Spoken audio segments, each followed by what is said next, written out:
Bill Small hired me, and I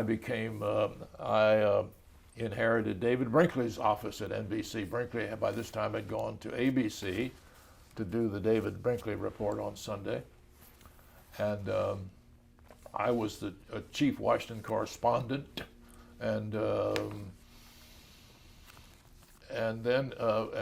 John Chancellor was the anchor, sole anchor. And so I would have one of the sections of the 30 minutes was the Washington report, and I would, I would throw it to Bob Hager or throw it to somebody, and so that was okay. I was enjoying it. I was, wanting very much to beat CBS, and then Brokaw was then on the Today Show. And ABC was after him, really after him, because I think Frank Reynolds had died, and they were in sort of a mix over there. I don't know who was. And so Brokaw said, as I recall the events, Brokaw went to the NBC and said, ABC is after me, but I don't want to go if we can work out something. So Bill Small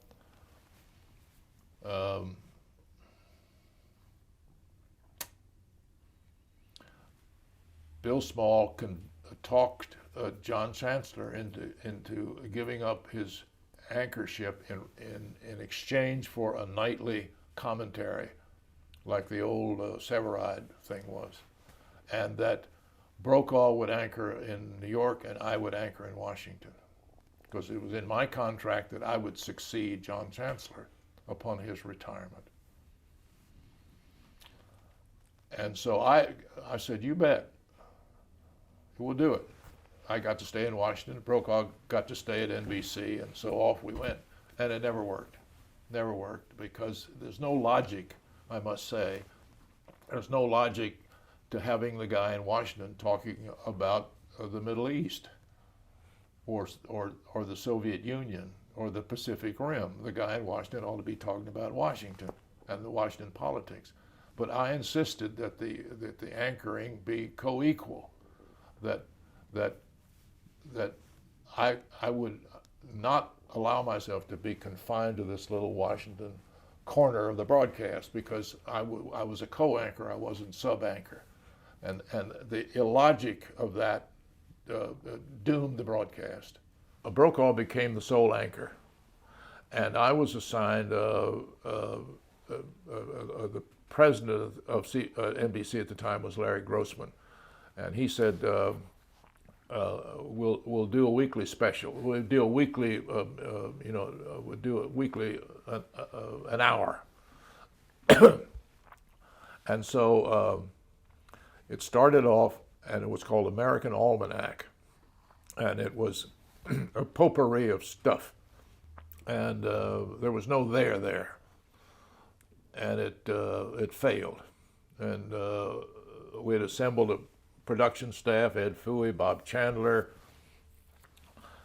and we went off the air, and it took maybe 5 or 6 months to retool another one, and this one was called 1986, on the theory that next year it'll be 1987, and then 1988, and we'd just keep going.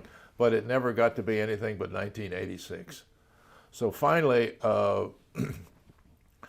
Larry Grossman canceled 1986.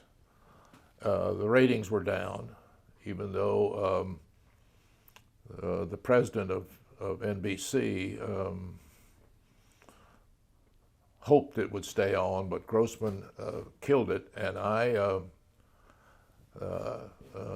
got a call from, I think, the New York Times, and I said it's like comparable to the death of a newspaper. It's one more news, public affairs program that is being shut down because of profits, because of the inability of the company to stay with it until it builds an audience. Grossman went out of his skull. out of his skull. Mud's being childish. He knows that's not true. Of course, it was true. So he said, I'm going to buy you out. So he bought me out.